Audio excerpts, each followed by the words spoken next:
Hello, and welcome to our 2021 Comic-Con, San Diego Comic-Con at Home panel for the Dragon Prince Wonderstorm. Yeah. I want to kick things off right away with a very matter-of-fact update on season 4, because I know a lot of people are anxious to hear what's going on. Thank you for your patience. Thank you for waiting. We don't have a date yet. We are, the team has been enthusiastically, energetically building the show, building the saga, building season 4 and the oncoming seasons. We're in the middle of production. We've been recording the actors. Many scripts are written.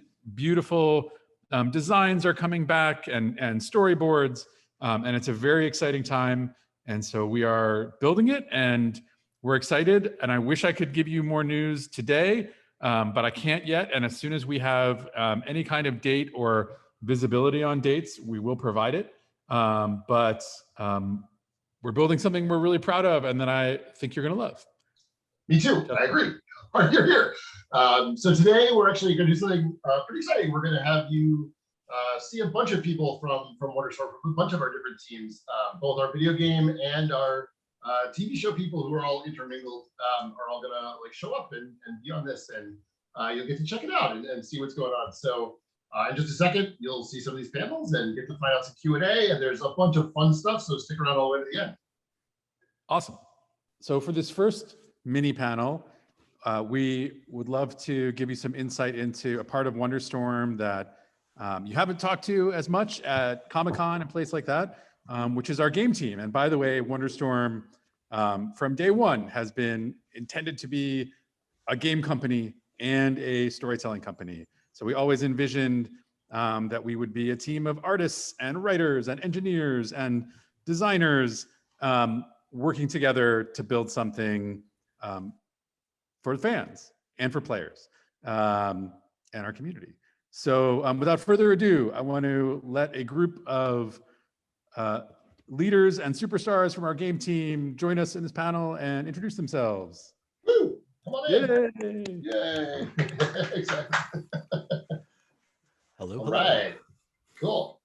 Hello. My name is Cassandra. I'm a 3D environment artist here at Wonderstorm. Hi, my name is Edward. I am the lead animator here at Wonderstorm. Hi, I'm John. I'm one of the gameplay engineers. Hi, I'm Nick. I am the game director here in our game project. Hi, I'm Tim, and I'm the art director on the project. Cool. Hey. Welcome to panel the first. Awesome. Justin, do you have a kickoff question? I do have a kickoff question. So let's see here. What's it like working at Wonderstorm? What's been your experience working? Working at Wonderstorm. Wonderstorm is super cool. Everyone is very nice and human-centric and personable and funny and great to work with. Compared to other game studios, I'm much more comfortable here, and I love the art team. They're very creative, very fun to work with. Tim, yes. Good job, Tim. Good job, Tim. You did it. I like working on the art team as well. If you're just asking me about Tim, there you go. Yeah. You've done it. Good job. Yeah, I would say a similar thing. Like the people here, I mean, when I first interviewed way back, a few years ago, it was the people that really stood out to me and the passion that everyone had, and just how much caring and empathy is throughout the team, and that just means a lot to me. So seeing that was just, I was like, I gotta be here. Yeah, that's awesome. It was very surreal the first day coming into the office. Everything really was the same during the interview process, where you're like, man, everybody's so together. Everybody's so friendly and fun. And then when you get here, it's been consistent the same way. A nice, diverse group of individuals that are game developers, which is pretty awesome. Cool. One of the things I really like is at Wonderstorm, it's really cool because it's kind of like a sweet middle spot of like a mid-sized studio, and we've got lots of really talented people. But at the same time, you don't have to like super specialize into one thing, so you can kind of branch out and let your interests kind of take you where you want to go. Yeah, and I'll say, one of the things that makes this really unique is we get to interface with people that we would never get to otherwise. People like Aaron and Devin Gill, who's leading writing on the show, and it's not every day that I get to learn how an awesome anime cartoon is made, and it's pretty great. And then interface with those folks to help us make the game better. is something I can't quite get anywhere else. So. Cool. I have an interstitial question, which was not even a question. So John, what's with the baits? Bitcoin. It's a Wonderstorm cryptocurrency, Bitcoin. Nice. The main source of like primary currency in our game. Also, John, you love bait to the point where you were trying to get like as much bait in the game as possible. Every time I turn around, it's just like, how do we get more bait into this thing? Yeah, there was at some point, Laura, one of the effects artists, and I had this like ongoing chat where we're like trying to like sneak bait.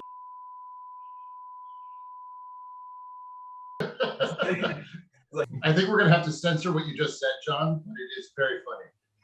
How do you think about, so Edward, like there's been a style in the show, right? Like we've done a certain style. Like how do you think about bringing like your own like bent to that, I guess? Like how do you think like the Edwardness of it? How do you think about that? Yeah, I really enjoyed the show, and I think the goal for the show from an animation standpoint is to make sure that we can be as consistent as possible with what assets we have or what we know of the show. I believe that what I'm trying to bring to the show for anything that's new is making sure that we can, one, stay consistent and actually make things feel in a vibrant way that people who either enjoy the show or will enjoy the game as their first take on this experience will really feel like they are a part of the Xadia world, will really feel like they understand these elves and what we're trying to deliver to the audience. So just making sure that it's consistent with like our lines of action, our timing, just the appeal is very high. That's mostly what I'm bringing to this table, and making sure that we can stay on mark with keeping everyone happy that's a viewer of our product. Yeah, I was gonna jump in there about the kind of expanding story and stuff. It's amazing to work with because we have like a few kind of touchstones already, and then we have the original writers we can go talk to. So it's this amazing kind of collaboration of the whole team. And there's things that are interjected from the game back into the show, from the show back into the game, from other franchises into the game and into the show. So it's all this kind of mixing and melding, and I'm really excited. Wait, from other franchises? Are we stealing? Well, I meant from other franchise management stuff. Yeah, I would say for world building stuff that it's on the environment side, it's really interesting to have, here's a spot that we can work with that we have from the show, like everyone else is saying, and then to be able to inject our own creativity within there. So it's creativity within bounds, which is awesome, and that's, I think, a lot of people work best in. And since we're all very, well, I mean, I think I'm very funny. We're all very funny people and creative people. We get to do some silly things and see how that works all together. We're all stand-up comics as well. Nick, you got anything? I think one of the interesting things, like I was mentioning earlier, being able to talk with the show folks, is we have this wonderful IP that's very expansive and funny and interesting, that drives curiosity and really gets you thinking about the possibilities of the world. And not only do we have the hooks of looking at what's there already, but we can help chart a new path or help, foreshadow things to come. Well, guys, that was super awesome. Thank you for joining us on the panel. Like we really appreciate it, and we love everything you all do for the company and for your teams and everything you do. So thank you so much, and I can't wait to talk more about this with you all and with everybody in the world. It's coming. I promise. More information is coming. So one day. Awesome. Cool. Thank you. All right. Thank you. We'll see you next time. Thank you. Bye, everybody. Next up, we have a very special treat. We want to introduce you to a few people on the Dragon Prince team who have a very powerful, well, they have a very powerful effect on all of us because they have created all the characters and character designs in this world.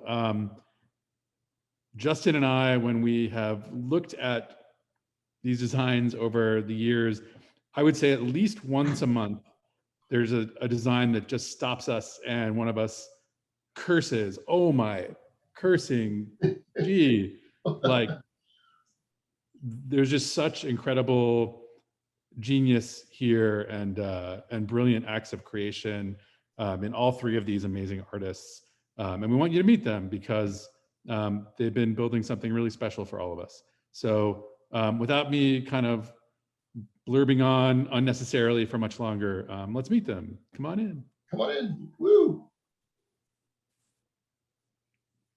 Yay, hello. My name's Caleb. I joined WonderStorm as the Viz Dev artist, doing a bunch of concept work for their characters. I'm Dorothy. I work mostly on the show for the animation team at Bardell, and yeah. I'm Hannah. Hello. I work also with Dorothy as lead character designers at Bardell for Dragon Prince, and I also worked on Tales of Xadia. Woo! Fun. Nice. So technically, I think all of you have done something for Tales of Xadia at this point, I think, right? Maybe not Caleb, but I think everybody else has done something. Yeah, it's awesome. Yeah. One of the first ones, which I really liked actually, is like, what is your favorite like happy accident that has happened while working on the show? Where like you're trying to do something and you're like, oh my God, this is terrible. And then it turned out like, oh my God, no, it's amazing. You know, and for you, what was that thing while you're working on the characters? Without spoiling anything, I guess. Well, I know for me, I think the reaction, like the response to Viren was a happy accident, not necessarily the design itself, but I enjoyed like the descriptions that like I got for the character, and I kind of drew him in like one pass and gave you guys that, and you know, you guys liked it, but then when the show came out and I saw the response that Viren was getting initially, I was pretty surprised about that. What sort of response do you mean exactly? Like, apparently he's something of a hot dad, is what I heard. Yeah, can't I'm confirm. part of that Yeah. response. Yeah, me too. Guilty. Yeah. That was a surprise. That was a surprise for sure. I think for me, I was working, I think this was a season 2 thing. I was working on, I think it was Farida, and I did this big sheet with like 6 or 7 different options, and we weren't supposed to send it, but then it got sent anyway, and it ended up like all the designs on there ended up being Annika, Niha, and Farida, and so I was thrilled. I was really excited that all my queens got picked. So, I didn't even know that's that. fine. Yeah, I know. With this entire group, that happens all the time, where I feel like one of you, there's like a sheet with 6 options, and Justin and I are just sitting there, and it's like, all 6 of these have to be real people in Xadia. These are so good. Yay. That happens all the time, and somehow you breathe such life and personality and imagination into every single one of these characters. It really is something. So it doesn't surprise me that happened. I didn't even know that. That's amazing. Thank you. Yeah, like with Dorothy's assassins from season 1, they all had so much personality. I was like, I don't know what they're gonna pick. They're all good. Thank you. Yeah, I know that. I think that was also a happy accident in that I didn't think like a lot of them were going to be picked, but you guys liked a lot of them, like more than one of them. So that was cool. Yeah, and for the human monarchs too, I think one thing that was really cool is I feel like we were brainstorming in the studio what the backstories of all these monarchies could be, and just kind of like putting little details in the design. It was just cool to see like you guys and the writers come up with like stuff you know, based on the visuals of the final characters. Really cool. That's really cool. That was so cool. Like Farida being like the dragonfly symbol. I was like, oh, that's so good. Yeah. That was awesome. That was a fun one. I remember that day when we picked those. It was great. It was really fun. Good times, good times. Cool. I'll give you one more, and then Aaron can ask a question. Okay. What is your favorite? I know you guys are all character people and character designers, but what's your favorite location in the Dragon Prince or the world of Xadia at large, I should say? So hard to choose. I know, I'm so biased because I love the Moon Shadow Elves. I'll always love them forever. They're number 1. So the Silver Grove is so good. And the area where Lujane is, I forgot what it's called. The Moon Nexus area. The Moon Nexus, yes. Yeah. I love the Moon Nexus, especially when the like the sort of flashback starts and everything gets rebuilt. I was like, oh, amazing. So good. Cool. I love the Luxoria is probably one of my favorite locations. I just love the idea of like a huge kind of high-tech elven city. I feel like that is not that often seen, so it's awesome. Mine is more of a general pick. I'm a sucker for, you know, seasonal changes or any excuse to see the characters in a different kind of environment. So like I liked when they were in the desert, but I also like when they were in the snowy terrain on the frozen lake and stuff like that. That's kind of what I would go with. Yeah, the Midnight Desert, that was another really cool place. Yeah. Yeah, I that love- was that's- really cool. Yeah, like the black sand. I was like, oh, really cool. Amazing. So my question is more of, maybe it's more of a feelings thing, which is like having all three of you were on all three, helping us build all three of the first seasons. And then we kind of came to this conclusion where, okay, we had to send it off into the world and wait to find out if we were going to get to make the rest of the saga. How has it felt to come back and start building seasons 4, 5, 6, and 7? How has that been? So good. There's never a day where I wasn't like, so do you know when Dragon Prince is coming back? Like, are we going to work on that again anytime soon? So I'd be like creeping Twitter and asking production and stuff. And they'd always be like, it's just one day, just gotta wait, calm down. So it feels good to be back. I really love this franchise and this show, everything to do with it. Yeah, it's been really exciting. I think you guys know that like I did the initial bit of work for you before I actually joined the team.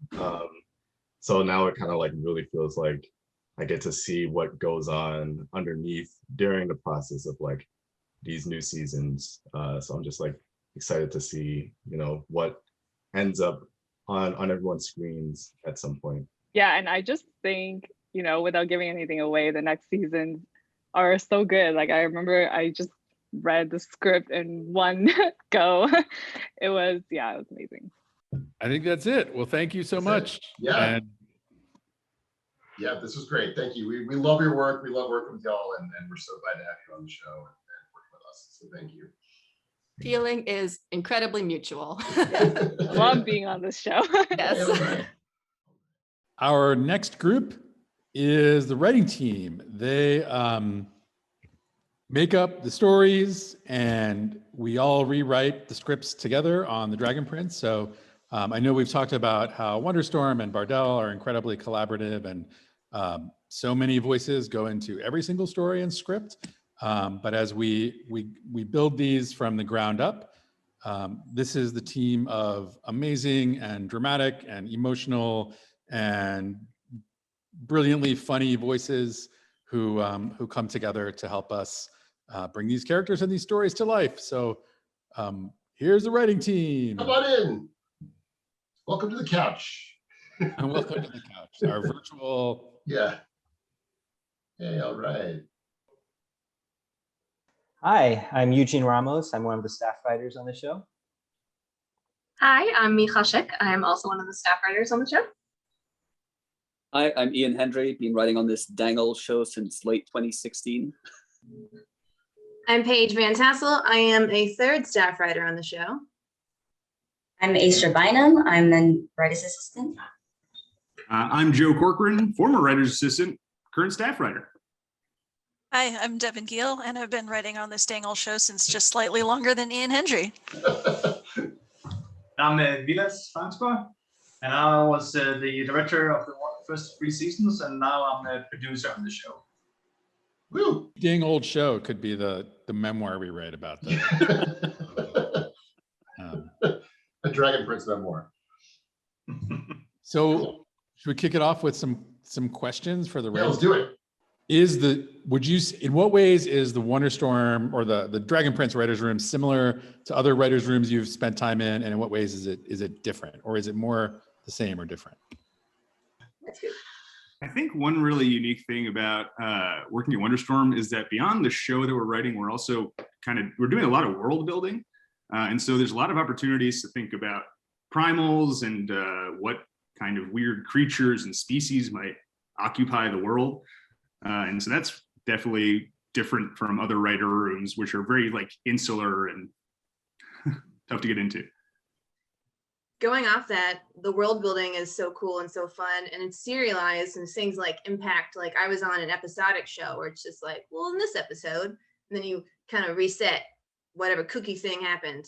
But in this show, you have to like be like, okay, well, 3 seasons ago, this changed, and now, so it's a challenge, and also very cool that you're following these characters through like stages of their life.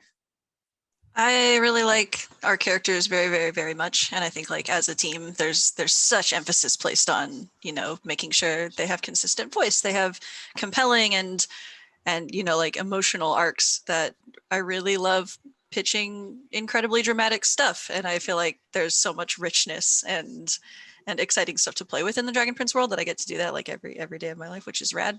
But there's also humor and you know, I feel like there's a lot of levity because we'll rapidly, you know, whiplash between pitching stuff that might make people cry to stuff that is making all of us lose our minds laughing, like even just in the writer's room. So there's a lot of just sort of like, you know, emotional roller coasters, even every day at work. There's also quite a bit that makes you laugh and cry at the same time, Devin. I'm pretty sure. You're like, I think that, yeah, a handful of those do exist. That's so true. Devin will always be like, that's terrible. I love it. The highest praise I can offer is that sucks. It's awesome. Do you think the vibe of the coming seasons is different than the first 3? How is the vibe evolving? Or I think it's possibly more intense in both directions in some way. I was going to say earlier when Paige applied, one of the phrases that really stuck out to me is she thought the show had a perfect balance of heart and fart. And I think we're almost applying both of those even more strongly in this one. There's a lot of heart coming, but there's definitely going to be some fart as well. Don't worry. Paige found the most succinct way to like describe our tone, and now we've all just thoroughly incorporated it into the way we talk about our job. Heart and fart. Here's a good one. When are we going to release the Renan coin cryptocurrency? Out. That's not crypto. There's real value there. It's both solid metal that's worth something and a real human soul inside. It's not so cool, though. Yeah. So many souls you can trap in those coins. If you could have one ability, magical or non-magical, from the world of Xadia, what would it be? So you could pick one thing that we'd reveal. No spoilers, I guess.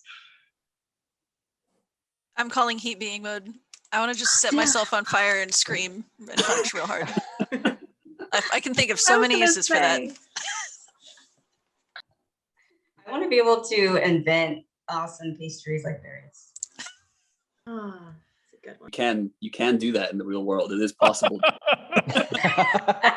But I can't invent them. Like, he gets to name them. That's true. Most of They do such a good job at it. I want to be able to create a magic bug that manipulates others and crawls into ears. Just whispers like really closely all the time. That'd be great. Yeah. Close to mine. I wanted Erebos's voice. Ooh, that's good. Good superpower. Yeah. This is not my order.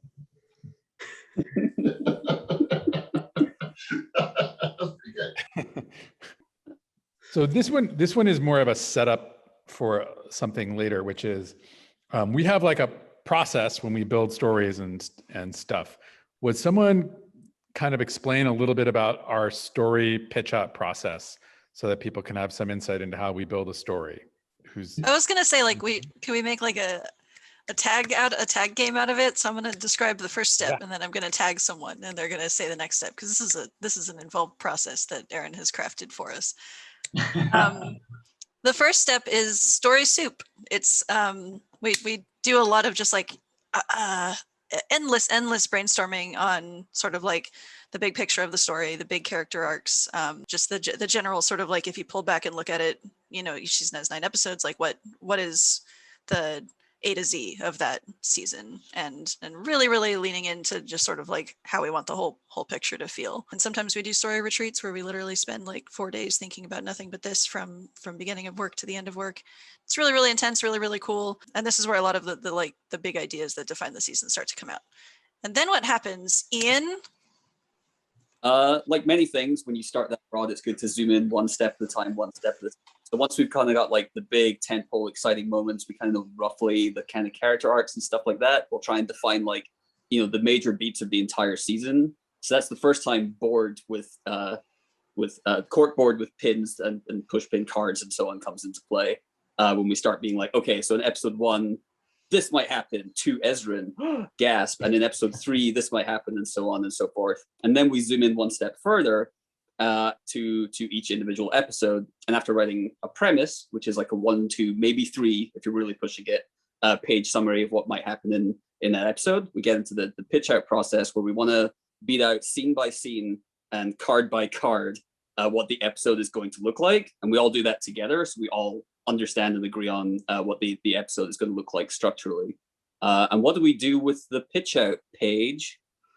Then a writer will take said pitch out and go write an outline, which is a fairly detailed step-by-step, not quite a script, but it's just like 12, 13 pages, and kind of going through each scene, and some lines of dialogue are in there and some jokes, and just kind of laying out what the whole episode looks like. And then that goes to the team, and everybody has notes, and we do, you know, little revisions. And then what happens, Joe? After the team has done a round of revisions, that writer then goes off and turns that outline into a script, which then comes back to the room for more notes. Then we get into all the really exciting stuff. Sounds pretty tedious and awful. Yeah, I was gonna say that the part we skipped is the part where we stare at the ceiling and scream and wonder why any of this was a choice we made with our lives. There's more thinking about the moon than I thought there was going to be. Yeah, a popular question is, what phase of the moon is it at this time in this scene? And then we all go, oh, I don't remember, and we have to go check like 6 scripts ago. And well, thank you all for coming out to our Zoom. I know it was a long trip. No, it's delightful working with everybody, and we really love y'all, and are so glad you're on the team. And I can't wait for everybody to see what y'all been doing. I'm so excited. It's gonna be awesome. So cool. All right. Thanks, everybody. Bye. Bye. For our next mini panel, we want to introduce you to a wonderful creative executive at Wonderstorm who is responsible for so many aspects of the Dragon Prince experience. Her role is as a franchise manager, which is sort of a funny title, but she does everything from run our social media to managing partnerships to instigating new ideas, but really fundamentally, she's constantly thinking about how do we inspire and activate the Dragon Prince community and serve them with really cool things and make this whole experience amazing. So I want to introduce Emily Marzoni. Emily, wee! Yay! Hello. Justin, do you want to kick off by asking Emily a question? I do. I have a question for Emily, which actually, this is a legitimate question. What does a franchise manager do? What would you say you do here, Emily? That's a fantastic question. My go-to phrase is that I maintain the heart of the brand of the Dragon Prince across all of our expansions and our partnerships. Basically, I am in contact with everyone internally, like you guys, the writer's room, our art director, Tim, who everyone met earlier, and really building up what the world could possibly be outside of what we've seen so far with our partners. So for example, with the recent Battle Charge game from Brotherwise, the individual cards, Tim and the art team really pushed for that to feel like a physical object from Xadia, which is super cool. And one of the places I love seeing it is the really cool Dark Callum deck in particular, because there is still this really cool physicality to it. So that's an exclusive from Brotherwise that I definitely recommend signing up for because it's super cool and you can only get it from them. So definitely keep an eye out for that. Yeah, good. How do you evaluate a partner? Is it in terms of like the potential profits that might come into Wonderstorm? In terms of like what kind of a, you know, percentage how do you evaluate, like, should we do a partnership with someone? No, I mean, we really want to have a conversation with people that are super creative, that really just genuinely love the show and the potential it has. I mean, I'm speaking to as someone who was a fan long before I got this role. And so I personally look for pieces of lore that our partners want to dive into, like our Tales of Xadia partners with fandom. They just are super creative. They love diving into what areas we haven't quite explored yet in the show or in the upcoming game. And that in turn, as I know the gaming team talked about, it all circulates. We're all talking to each other and how we can build up Xadia. And so, like, for example, Ponmalar, the last character that just came out, they went through a complete redesign from what we originally were shown. And when Hannah sent her amazing art to us, when we found out that they had prosthetic, our internal creative team was like, what could that possibly look like from what we knew internally about Evanir? And that created this amazing design. And we said, hey, like, take a look at Ashitaka from Princess Mononoke. And really just, it was an extremely collaborative process. And that's what we look for in partners. We want people who want to have communication and want to elevate what we have already built. Yeah, and I love you kind of suggested this, but like, one of the things I've loved is that the partners you've helped us find and connect with have been like energizers, right? They've come in, and in addition to like working with us, like they're bringing in really strong ideas and, you know, stuff that gets the writing team going, and like our character designers, and like it's all been kind of just inviting awesome creative people into the process, which is something I'm grateful for. Absolutely. I will ask though, because I know that some of our fans have been asking, will any of the Tales of Xadia characters in particular be coming out in season 4, possibly? Justin? So we will probably have cameos, and it might not be season 4. Like in a future season, there will probably be some cameos showing up. And then a character in Tales of Xadia, cameos? Cameos. It's a specific character, yes. He shows up. You can only play him once a session for 5 minutes. Is for him. Sorry. So another thing about those characters, though, is we also have this video game, right? And so that's another really good place to look for people from that part of the universe to show up as well. Absolutely.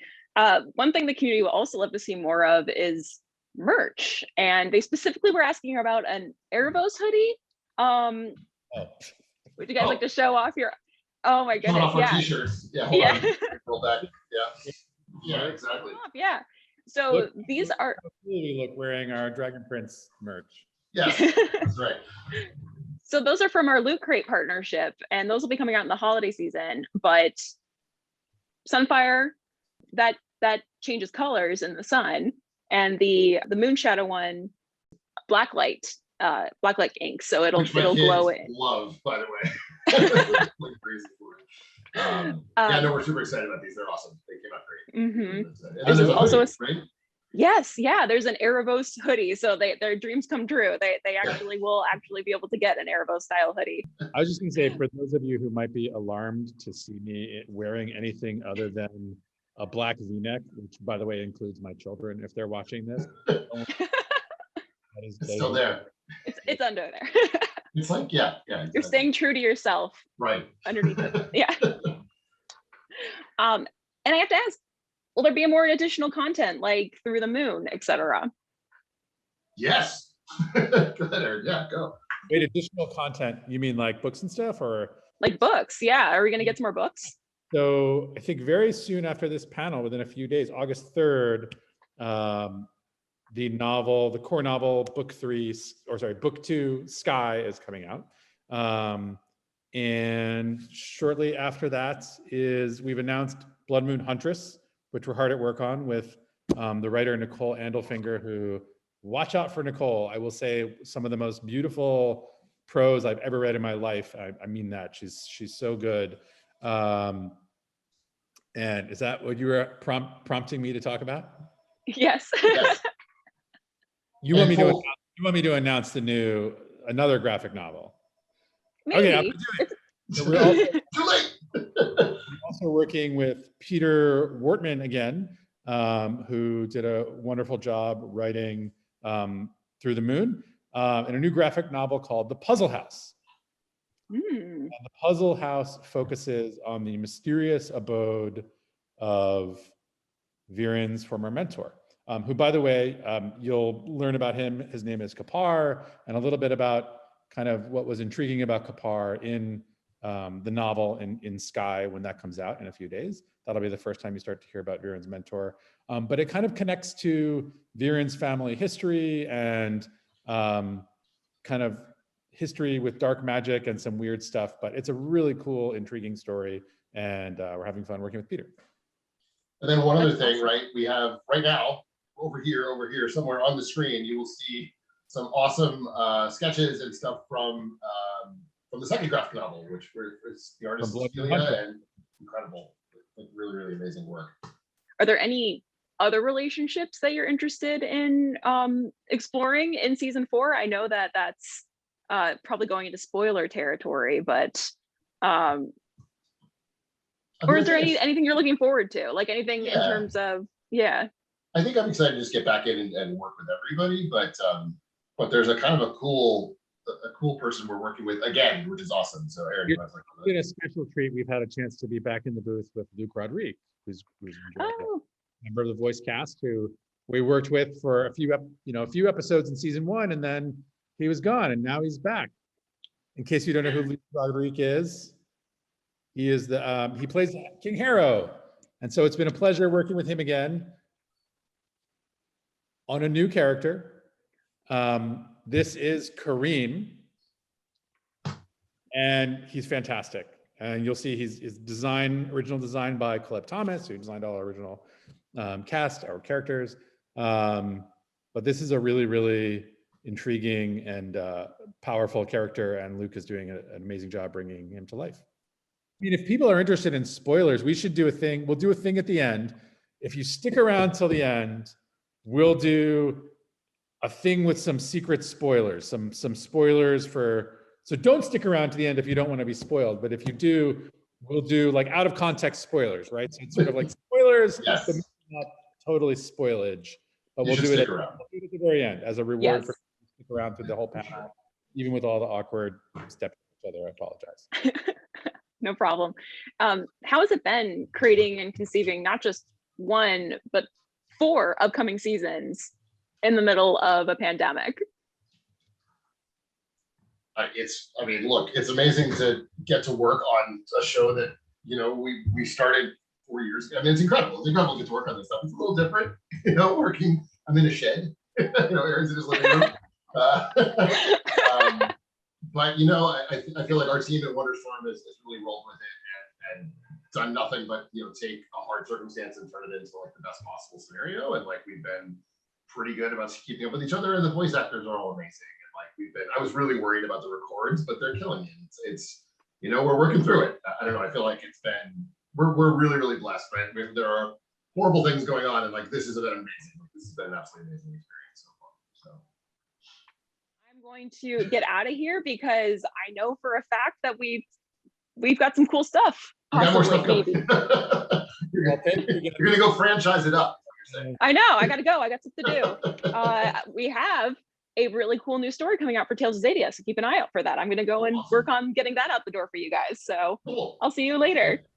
Okay. Well, on behalf of the team, we want to thank everyone for watching our panels today and for being an amazing community that inspires us every day, and also for being so patient waiting for the coming seasons. We know you're going to love them. So thank you again. Thank you so much. We really appreciate you coming out. Thank you. All right. We'll see you in person soon. Yeah. Bye. Oh, Aaron, wait, come back. What's up? I promised them spoilers. We promised them surprise stuff. Oh, we promised some out of context spoilers. That's right. Yes. Okay. Do you have anything? Do we have something handy? Yeah, as a brief explanation, the way we're going to do this, when the writing team, when we pitch out the stories for the episodes, we write scenes down on index cards. And we pin those index cards to a board. So we have 3 columns for Act 1, Act 2, and Act 3. And it ends up being about 9 or 10 cards per act. So an episode is about 25 to 30 cards. And so what I have here is some of the cards from real shows from season 4 through 6. I have them right here under this paperweight right here. Let's see if I can get these cards. Let's get used to that. Yeah. Move this thing over here. Oh yeah. Oh, sorry. There we go. So all right. Just to reiterate, these are 100% legit cards. These are real cards from real episodes that are coming. So if you don't want to be ruined for the coming seasons, look away, turn off the video now. Yeah. Here's a real card from the coming seasons. Sorry, it's taking me a second here. It's all good. This is a real scene. Moonshot Elf, creepy grave place, lantern lit. That is a good scene. All right. Let's keep these moving. Oh, this is going to be good. Mysterious meeting with Barrius. Yes, that is a good scene. Meet the guardians of the Great Gates. Yes. Who are the guardians? What are the Great Gates? What? Yeah. As then all take my hand. Love is greater than control. That's a good one. Sounds like some wisdom. Oh, little learning. Crystal/Gem lecture, which might be terribly boring or it might be super exciting. You don't know. Everybody loves lectures. Everyone exactly. Everybody loves gem lectures. Gathering of the 6 horns. Yes, that's an awesome scene. Bait put in a scary restraint. Yes. Yes. Bait. Yeah, I know. Here's one. I don't know what this is. Z and Z love to love giant hat. Yes. Well, that's heart to heart. Oh, it's heart to heart. I'm sorry. Love to giant hat. Sorry. Z and Z heart to heart. Here's one. Oh no! Team action time. Which I am definitely going to get a t-shirt or sweatshirt made of that. For those who like, here's one. Flashback part 2. Is there a part 1? We don't even know. There might not be. We might just jump to part 2. Oh, here's interesting. Something interesting. This is an important moment. Knives, sticks, and a hat. Yawn. Whoop. Okay. Super rich Soren in quotes proposes sketchy crimes. Yes. Super good. Thanks, Kevin. Deny speeches Kareem. No, this is interesting. This is a dual shaded card, which is rare. We don't do a lot of those. Yeah. But Aaron actually makes these things. They're handcrafted. Often it's like editing, cutting between a scene. Yeah. Oh, here's someone we don't know about yet. Mysterious mushroom mage Muko. Yes. Yes. I'm excited for that. Fabulous I'm very writer, excited for that. Neil Mukhopadhyay.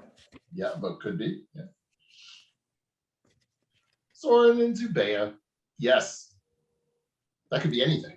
You don't know what that is. Anything. You don't know. It could be about any characters. Actually, it could only be about 2 characters. Chorus found no trace to commotion. Sunfire Priest apprehended. Super unhelpful. Super unhelpful. Super. I know a lot of people are wondering what Opelli's up to. Opelli ushered to secret council meeting. Yes. That's a good one. This is actually one of my favorite moments in season 4. Good.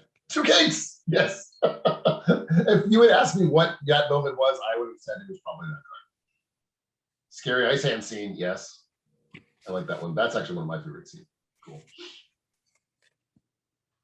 As and Calum arrive at weird ruins, Ed nods. Ez nods. Yes. Yes. These must be the weird ruins we were looking for. Yeah. Here's a scene. Okay. Funny warm coda. Just like this panel. It's the funny warm coda.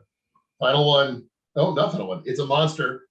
I actually don't remember which scene that is, but that's there. We have 2 more left. 2 more left. All right.